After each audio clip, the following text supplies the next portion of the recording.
अस्सलाम वालेकुम। वालेकुम सलाम। जी बहन जी, क्या लेंगी आप? हमारे पास हर किस्म का सामान दस्तयाब है। भाई साहब, मैं कुछ खरीदने नहीं बल्कि ये डिनर सेट बेचने आई हूँ। क्या आप इसे खरीदेंगे? हम्म,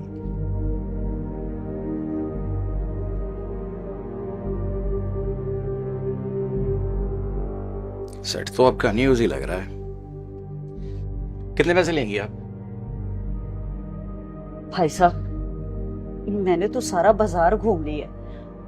कोई भी मुझे इसका 8,000 से ज्यादा देने को तैयार ही नहीं है, जबकि ये मेरे शोहर बैरून मुल्क से लाए थे। क्या हुआ बहन जी? आप मुझे अपना भाई समझकर अपनी परेशानी बताएं। कुछ नहीं भाई साहब। देखिए बहन, अगर आप चाहें तो मुझे अपनी परेशानी बता सकती हैं। ऐसा क्या हुआ कि आपकी आंखों में आंसू आ गए? आप बैठे, रिलैक्स हो, बताएं मुझे।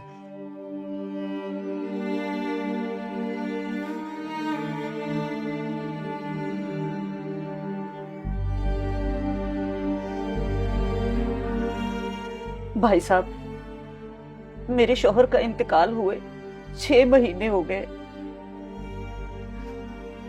जिंदगी ने यूं बेबस कर दी है। बच्चों को रोटी खिलाने की खातिर घर का सामान बेचना पड़ रहा है।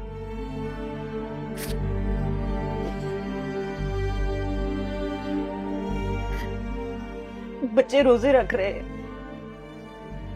और हमारे घर ना तो आटा है और ना कोई और खाने का राशन।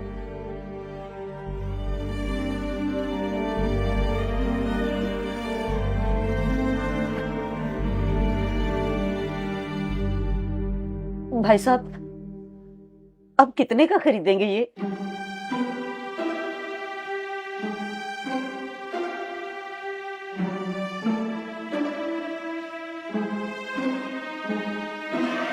सेट तो आपका इंपोर्टेड ही है। ये पाकिस्तानी कम से कम 90,000 रुपए का तो है, लेकिन मैं आपको इसका सिर्फ 80,000 ही दे सकता हूँ। क्या? आप मजाक तो नहीं कर रहे ना? आप सच में ये 80,000 का खरीदेंगे? अरे बहन जी, मैंने आपसे मजाक क्यों करना है? मैं आपको इसका 80,000 ही दे रहा हूँ। ताहिर,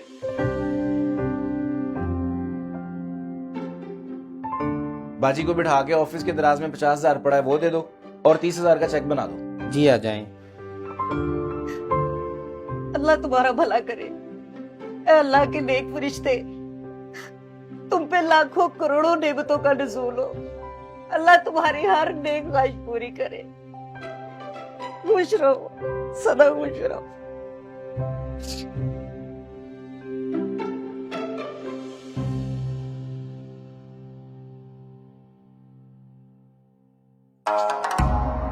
अहमद मीर, लगता है तुम्हें कारोबार करना नहीं है।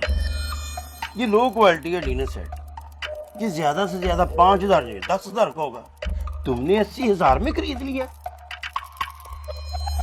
आबद मियाँ, मैंने उस औरत को इस डिनर सेट के पैसे नहीं दिए, बल्कि उसके बच्चों के लिए आटे और राशन के पैसे दिए हैं। मैंने इस रमजान तक के लिए उसके बच्चों के सहर और इफ्तार का बंदोबस्त कर दिया है, और इतनी कीमत इस वजह से दी है कि उस बेचारी को दोबारा घर का सामान बेचना ना पड़े। समझे? वो चेकबुक नहीं मिल रही अहमद भाई। अच्छा चलो, मैं आता हूँ, देखता हूँ खुद, और मैं लड़के को भी उसके पीछे भेजूंगा ताकि उसका घर का पता करे और इंशाल्लाह उसके घर खाने पीने की चीजें बेचता रहूंगा। आप बैठे, मैं आया।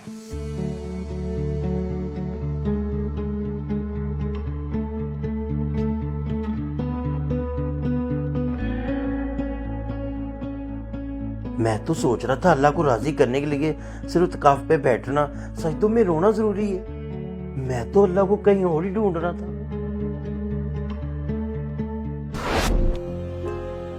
लें जनाब, 17 लाख रुपए का चेक है। बाकी का हिसाब किताब अब रमजान के बाद करेंगे। ठीक है। वैसे अब साहब, मुझे एक बात की समझ नहीं आई। पहले तो आप रमजान के एंड पे आते थे पेमेंट लेने, इस दफा 12वें रोजे आ गए। कहीं उम्रे पे तो नहीं जा रहे आप? अल्लाह आपकी ज़बान मुबारक करे, हम भी हज उम्र पे जाएं।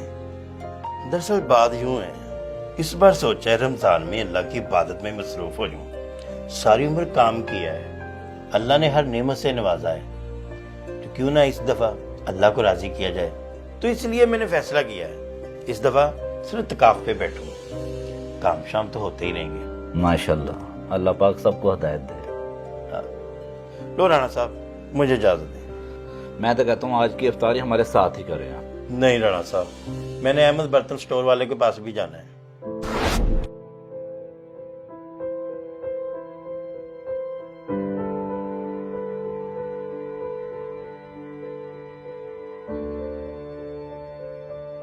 जनाब खैरियत है ना? किन सोचों में गुमसुम थे आप?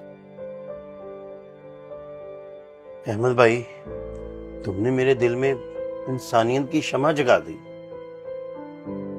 आज न जाने पता नहीं क्यों तुम्हारे इस खूबसूरत अमल पे रश्क आ रहा है।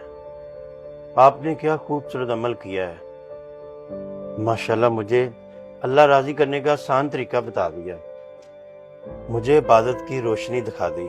मैं तो सफेदपोश लोगों तक अब चीजें भेजूंगा ताकि उनका रमजान अच्छे तरीके से गुजर जाए। लो भाई, मैं चल रहा हूँ। इतनी भी क्या जल्दी है? हमारे साथ इफ्तार करके जाए। नहीं, अब से मेरी इफ्तारी सिर्फ सफेदपोश लोगों के साथ होगी। मैंने अल्लाह को राजी करना है भाई। ओके, अस्सलाम वालेकुम।